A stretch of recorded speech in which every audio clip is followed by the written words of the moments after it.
8 জনকে আসামি করে জুলাই আগস্ট গণহত্যার প্রথম পূর্ণাঙ্গ প্রতিবেদন দাখিল। খাগড়াছড়িতে অপহৃত শিক্ষার্থীদের উদ্ধারে অভিযান, ইউপিডিএফ আস্তানার সন্ধান। ময়মনসিংহে প্রণোদনার বীজ নিয়ে দুর্নীতি, কৃষি কর্মকর্তার বিরুদ্ধে অর্থ আত্মসাতের অভিযোগ।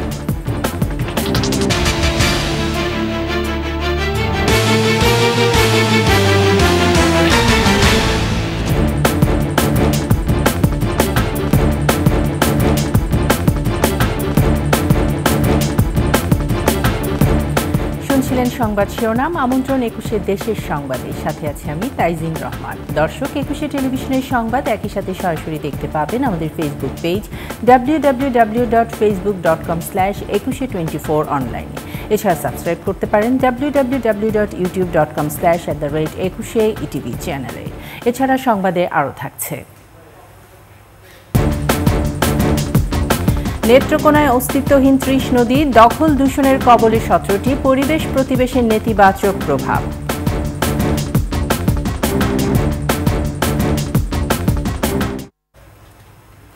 5ই আগস্ট রাজধানীর চানখারপুলে গণহত্যা ও 10ম শ্রেণীর ছাত্র আনাস হত্যায় 8 জনকে অভিযুক্ত করে ট্রাইব্যুনালে পূর্ণাঙ্গ প্রতিবেদন দিয়েছে তদন্ত সংস্থা। জুলাই আগস্ট গণহত্যায় এটি প্রথম পূর্ণাঙ্গ প্রতিবেদন। এরপর ট্রাইব্যুনালে অভিযোগপত্র দাখিলের পর শুরু হবে বিচার কাজ। চিফ প্রসিকিউটর জানিয়েছেন, তদন্ত প্রতিবেদনে 19টি ভিডিও, শেখ হাসিনা 2টি অডিও কল রেকর্ড, সাবেক ডিএমপি কমিশনার হাবিবুর রহমানের কল রেকর্ড সহ তথ্য উপাত্ত আছে। বিস্তারিত শাকিরা আরজুর রিপোর্টে।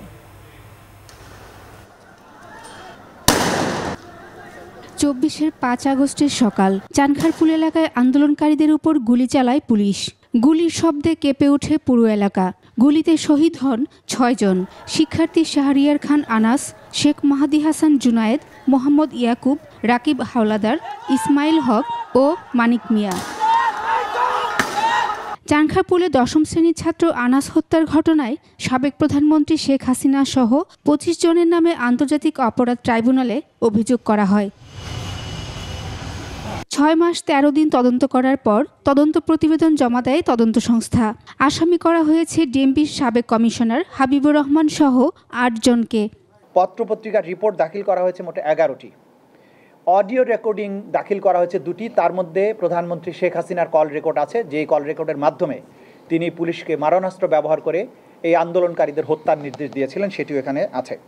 এর বাইরে ডিএমপির কমিশনার হাবিবুর রহমান প্রধানমন্ত্রীর মারণাস্ত্র ব্যবহার করে আন্দোলনকারীদের যে হত্যা করার নির্দেশ, সেইটার আলোকে তিনি ওয়্যারলেস মেসেজে সমস্ত পুলিশ বাহিনীকে নির্দেশ দিয়েছিলেন সিআর অর্থাৎ চায়না রাইফেলের মাধ্যমে জুলাই বিপ্লবীদের হত্যা করার জন্য। সেই অডিও রেকর্ডটিও এক্সামিন করে সেখানে প্রমাণ আকারে দাখিল করা হয়েছে। এর মধ্যে পুলিশ কর্মকর্তা আরশাদ, কনস্টেবল সুজন, ইমাজ ও নাসিরুল গ্রেফতার আছেন। পলাতক আছেন 4 জন। পলাতকের ব্যাপারে যেটা আইন অনুযায়ী আমরা ব্যবস্থা গ্রহণ করব, যেগুলো যাদের বিরুদ্ধে ইন্টারপোলের নোটিশের জন্য আমরা অনেকগুলো পাঠিয়েছি। বাকি যারা আছে, ইন্টারপোলের কাছে তখনই পাঠাতে হয় যখন নিশ্চিত হওয়া যায় তারা দেশের বাইরে আছে। তো আমরা দেশের বাইরে আছে না ভেতরে আছে এই ব্যাপারগুলো আগে এনশিওর হব। যদি বুঝতে পারি যে দেশের বাইরে আছে তাহলে ইন্টারপোলের কাছে নোটিশ যাবে, কিন্তু দেশের মধ্যে পালিয়ে থাকলে আমাদের আইন শৃঙ্খলা রক্ষাকারী বাহিনী তাদের গ্রেপ্তারের জন্য চেষ্টা করবে। শেখ হাসিনার সরাসরি নির্দেশে চানখারপুলে হত্যাকাণ্ড ঘটেছে, কিন্তু তার বিরুদ্ধে আলাদা তদন্ত চলমান থাকায় এই তদন্তে 8 জনের বিরুদ্ধে তদন্ত প্রতিবেদন চূড়ান্ত করা হয়েছে বলে জানান চিফ প্রসিকিউটর। এই তদন্ত রিপোর্টে প্রধানমন্ত্রী হাসিনা, স্বরাষ্ট্রমন্ত্রী এবং পুলিশের আইজিপি এদের বিরুদ্ধেও অপরাধের সম্পৃক্ততার তথ্য এসেছে, কিন্তু যেহেতু তাদের বিরুদ্ধে আলাদাভাবে তদন্ত চলমান আছে এবং সম্মিলিতভাবে তাদের বিরুদ্ধে একটাই চার্জশিট দেওয়া হবে, সেই কারণে এই চার্জশিটে তাদেরকে বিচারের জন্য উপস্থিত করানো হয়নি। তাদের জন্য আলাদাভাবে তদন্ত রিপোর্ট আসবে এবং তাদের বিরুদ্ধে সেইভাবে ফর্মাল চার্জ দাখিল করা হবে। তবে এই মামলার মধ্যেও তাদের সম্পৃক্ততার তথ্য এবং প্রমাণাদি উঠে এসেছে। তবে সাবেক প্রধানমন্ত্রী শেখ হাসিনার বিরুদ্ধে চানখারপুল, আশুলিয়া, নরসিংদী সহ সব ঘটনার তদন্ত একসাথে হচ্ছে। সেখানে চানখারপুল রিপোর্ট সংযুক্ত করা হবে বলে জানান চিফ প্রসিকিউটর। আপনারা জানেন যে আন্তর্জাতিক অপরাধ ট্রাইব্যুনাল। শাকিরা আরজু, 21 টেলিভিশন, ঢাকা। লন্ডনে এক আওয়ামী লীগ নেতার ছেলের বিয়েতে একসঙ্গে দেখা গেছে শেখ হাসিনার সাবেক 4 মন্ত্রী প্রতিমন্ত্রীকে। যুক্তরাজ্য আওয়ামী লীগের সাধারণ সম্পাদক সৈয়দ সাজিদুর রহমান ফারুকের ছেলে ফাইয়াজ রহমানের বিয়ের অনুষ্ঠানে তাদের দেখা গেছে। লন্ডনের O2 এলাকায় ইন্টারকন্টিনেন্টাল হোটেলে ওই বিয়ে অনুষ্ঠানে আয়োজন করা হয়। লন্ডন থেকে পাঠানো শাহেদ শফিকের রিপোর্ট, জানাচ্ছেন আফসানা নীলা। ছাত্র জনতার গণ অভ্যুত্থানে আওয়ামী লীগ সরকার ক্ষমতাচ্যুত হলে দলটির মন্ত্রী এমপিরা দেশ ছেড়ে পালিয়ে যান। পালিয়ে যাওয়ার কয়েক মাস পর থেকে বিভিন্ন দেশে প্রকাশ্যে আসতে থাকেন দলটির শীর্ষ নেতারা। ইতিমধ্যে যুক্তরাজ্যের লন্ডনে আওয়ামী লীগের বেশ কয়েকজন সাবেক মন্ত্রী, এমপি ও শীর্ষ নেতা প্রকাশ্যে এসেছেন। তারা সেখানে নানা অনুষ্ঠান ও দলীয় কর্মসূচিতে অংশও নিচ্ছেন। এবার বাংলাদেশ থেকে পালানো মন্ত্রী এমপিরা যুক্তরাজ্য আওয়ামী লীগের সাধারণ সম্পাদক সৈয়দ সাজিদুর রহমানের ছেলের বিয়ের অনুষ্ঠানে যোগ দিয়েছেন।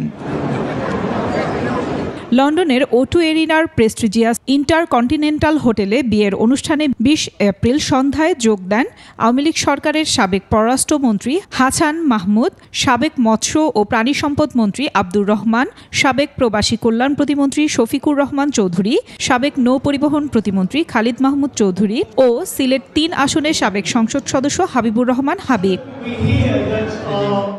বিয়ের অনুষ্ঠানে যোগ দেওয়া মন্ত্রী এমপিরা বেশ হাসি খুশি ছিলেন। তারা বিয়েতে আসা নেতাকর্মীদের সঙ্গে কথা বলেন, অনেকের সঙ্গে ছবিও তোলেন।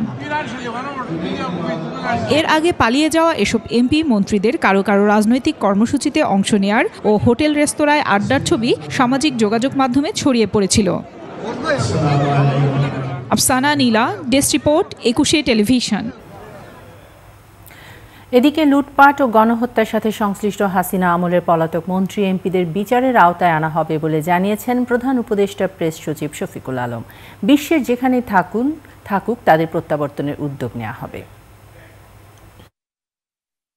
যাদের বিরুদ্ধে বড় রকমের করাপশনের আছে, খুনের মামলা আছে, তাদের সবার ব্যাপারেই আমরা সিরিয়াস এবং প্রত্যেককেই আমরা ইভেনচুয়ালি আমরা প্রত্যাবর্তন চাব।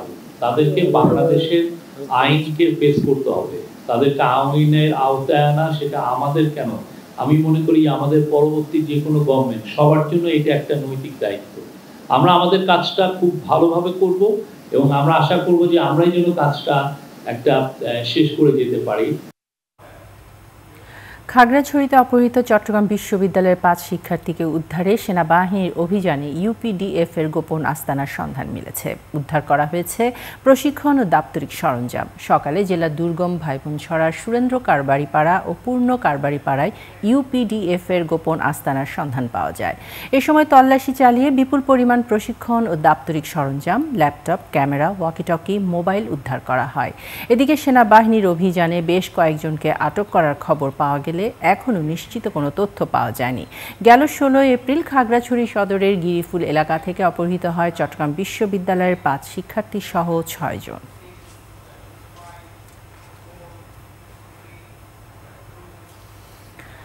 ময়মনসিংহে বন্যায় ক্ষতিগ্রস্ত কৃষকদের সরকারি প্রণোদনার সবজি বীজ দেয়া নিয়ে দুর্নীতির অভিযোগ উঠেছে। বিএডিসির সবজি বীজ না দিয়ে প্রাইভেট কোম্পানির নিম্নমানের বীজ সরবরাহ করে 22 লাখ টাকা আত্মসাতের অভিযোগ উপজেলা কৃষি কর্মকর্তার বিরুদ্ধে।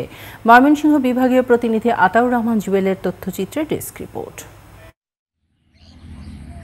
বন্যার ক্ষতি পোষাতে ধোবাউড়ায় 7,860 জন কৃষককে প্রণোদনার আওতায় জনপ্রতি 600 টাকা হিসেবে 8 ধরনের 12 প্যাকেট সবজি বীজ বিএডিসি থেকে কেনার জন্য বরাদ্দ হয় 47,16,000 টাকা। বিএডিসি থেকে সরবরাহ না করে নিম্নমানের বীজ কিনে কৃষকের মাঝে বিতরণ করা হয়। কৃষকরা জানান, বন্যায় ব্যাপক ক্ষতির পর প্রণোদনা পেয়ে লাভের আশায় সবজি চাষ করেন তারা। নিম্নমানের হওয়ায় বীজ গজায়নি। কোম্পানির হয়ে গেছে, বীজ জ্বালায় না, ফসল নষ্ট হয়ে গেছে।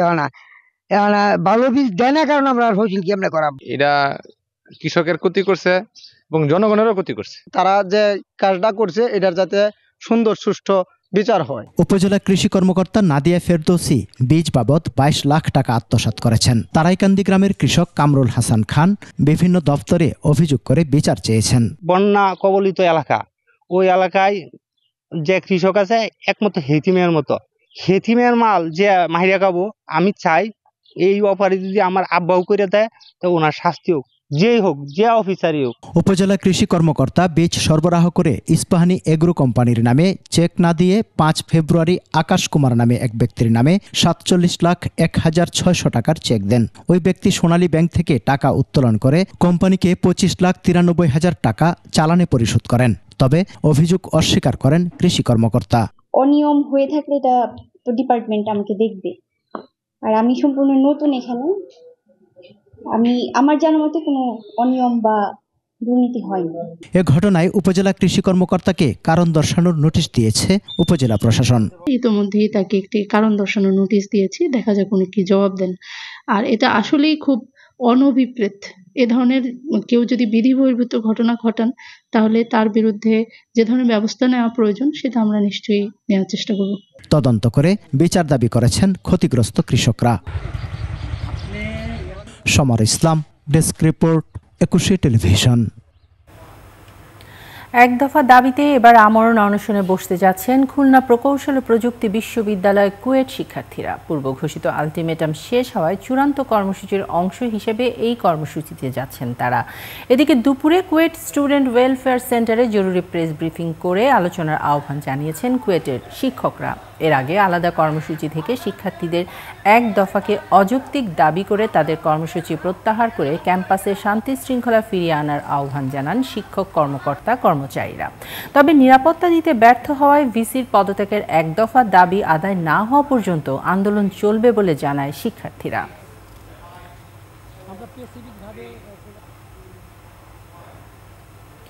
Diploma in nursing science and midwifery এবং ডিপ্লোমা ইন মিডওয়াইফারি কোর্সকে স্নাতক সমমান করার দাবিতে দেশের বিভিন্ন জেলায় অবস্থান কর্মসূচি পালন করেছেন নার্স মিডওয়াইফরা।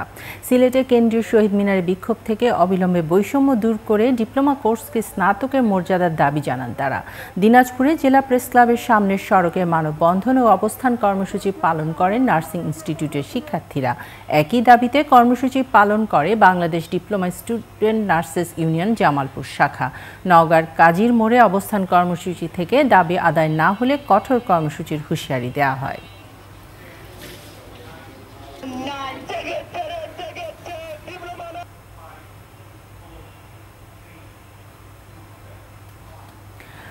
সুনামগঞ্জ মেডিকেল কলেজ ও হাসপাতালের কার্যক্রম দ্রুত চালুর দাবিতে ক্লাস বর্জনের পাশাপাশি একাডেমিক ও প্রশাসনিক কার্যক্রম অনির্দিষ্টকালের জন্য শাটডাউন ঘোষণা করা হয়েছে। রোববার সন্ধ্যায় আন্দোলনরত শিক্ষার্থীদের উপর হামলার প্রতিবাদে এই শাটডাউন কর্মসূচির ঘোষণা দেওয়া হয়। শিক্ষার্থীরা জানান, সমস্যার সমাধানে কথা বলতে চাইলে তাদের উপর লাঠিচার্জ করা হয়।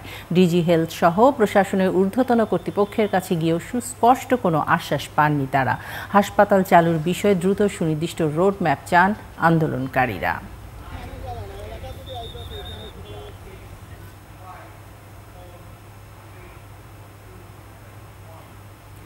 নারায়ণগঞ্জের রূপগঞ্জে নানা আয়োজনে ১১তম প্রতিষ্ঠাবার্ষিকী উদযাপন করেছে ইউএস বাংলা মেডিকেল কলেজ। সকালে কলেজ প্রাঙ্গণ থেকে আনন্দ শোভাযাত্রা ও পরে সাংস্কৃতিক অনুষ্ঠান ও আলোচনা সভার আয়োজন করা হয়। মানবিক চিকিৎসক গড়ার প্রত্যয় উঠে এসেছে প্রতিষ্ঠাবার্ষিকীর বর্ণিল আয়োজন থেকে। নারায়ণগঞ্জ থেকে রবিউল ইসলামের তথ্যছবিতে desk report. US Bangla medical college ১১তম প্রতিষ্ঠাবার্ষিকী উপলক্ষে বর্ণিল এই শোভাযাত্রা নারায়ণগঞ্জের রূপগঞ্জ উপজেলার তারাবর কর্ণগোপ এলাকায় কলেজ ক্যাম্পাস থেকে র্যালিটি বের হয়ে ঢাকা সিলেট মহাসড়ক প্রদক্ষিণ করে। পরে বেলুন উড়িয়ে শুরু হয় প্রতিষ্ঠাবার্ষিকীর অনুষ্ঠান। শিক্ষক শিক্ষিকা ও নবীন প্রবীণ শিক্ষার্থীদের নিয়ে কেক কাটা, সঙ্গীত অনুষ্ঠান ও আলোচনা সভার আয়োজন করা হয়। প্রতিষ্ঠাবার্ষিকীর মিলন মেলায় যোগ দিয়ে উচ্ছ্বাস জানান শিক্ষক শিক্ষার্থী এবং কর্মচারীরা। শিক্ষার্থীরা দেশে দেশান্তরে বিভিন্ন জায়গায় ছড়িয়ে পড়েছে, তাদের সাফল্য তারা বিভিন্ন জায়গায়, তারা বিশেষজ্ঞ ডাক্তারে পড়েছে, এই মানবতার সেবায় তারা যে ভূমিকা রাখছে, আমরা এই পরিসরে থেকে সেই আনন্দকে, সেই গৌরবকে আমরা ধারণ করছি। নারায়ণগঞ্জ অনেক দিন থেকেই একটা বিশেষায়িত হাসপাতালের প্রয়োজনীয়তা অনুভব করছিল। সেই আশা আকাঙ্ক্ষা এবং জনগণের সেবার যে একটা ভাব এবং ইচ্ছা, সেই ইচ্ছা নিয়ে ইউএস বাংলা প্রতিষ্ঠিত হয়েছে। আমি আজকে খুব খুশি এবং খুবই গর্বিত যে আমাদের ইউএস বাংলা মেডিকেল কলেজটা এখন এইরকম একটা প্ল্যাটফর্মে এসে দাঁড়াতে পেরেছে। অনুষ্ঠানে প্রধান অতিথি ছিলেন ইউএস বাংলা মেডিকেল কলেজের প্রাক্তন অধ্যক্ষ ডাক্তার মোহাম্মদ সাজ্জাদুর রহমান। প্রতিষ্ঠানটির উত্তরোত্তর সাফল্য কামনা করেন তিনি। এখানে হাসপাতাল থেকেও আশেপাশের লোকজন খুবই স্ট্যান্ডার্ড চিকিৎসা পাচ্ছে।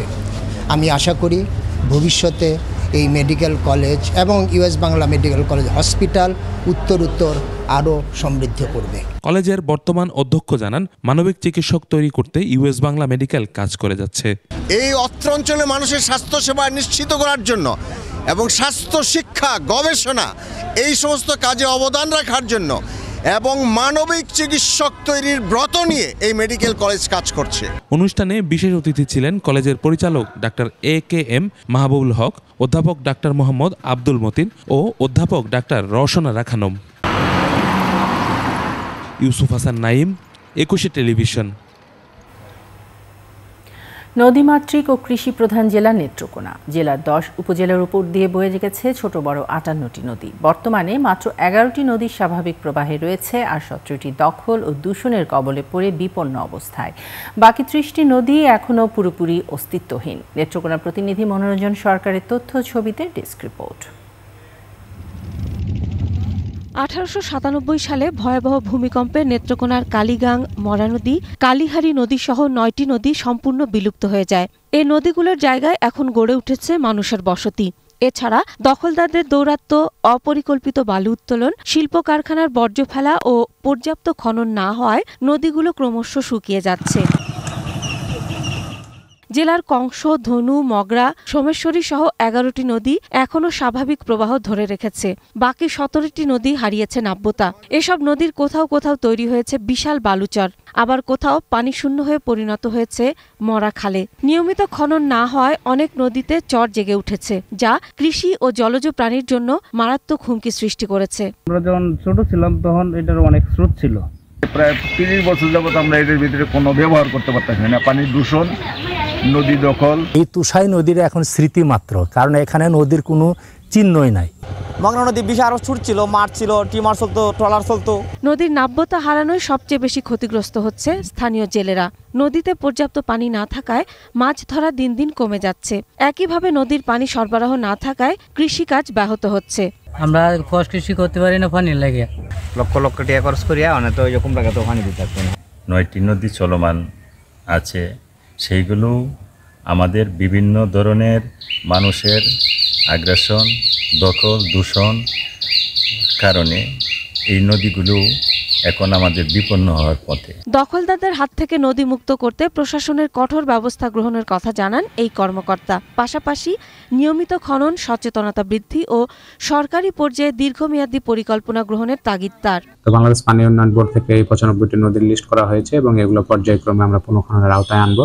ইতিমধ্যে আমরা নেত্রকোনা জেলায় প্রায় 12টি ছোট নদীগুলো আমরা যেগুলো শুকিয়ে গিয়েছিল সেগুলোকে আমরা পুনঃখনন করতে সক্ষম হয়েছি। নেত্রকোনা নদী রক্ষায় এখনই কার্যকর ব্যবস্থা নেওয়া না হলে জেলার অনেক নদী শুধু ইতিহাস হয়ে থাকবে। তাই নদীগুলোকে বাঁচাতে সরকার, স্থানীয় প্রশাসন ও সাধারণ জনগণকে একসাথে কাজ করতে হবে। মাসুম আলিসা, ডেস্ক রিপোর্ট, একুশে টেলিভিশন। শেষ করছি একুশে দেশের সংবাদ। যাবার আগে সংবাদ শিরোনামগুলো জানিয়ে দিচ্ছি আরও একবার। 8 জনকে আসামি করে জুলাই আগস্ট গণহত্যায় প্রথম পূর্ণাঙ্গ প্রতিবেদন দাখিল। খাগড়াছড়িতে অপহৃত শিক্ষার্থীদের উদ্ধারে অভিযান, ইউপিডিএফ আস্তানার সন্ধান। ময়মনসিংহে প্রণোদনার বীজ নিয়ে দুর্নীতি, কৃষি কর্মকর্তার বিরুদ্ধে অর্থ আত্মসাতের অভিযোগ।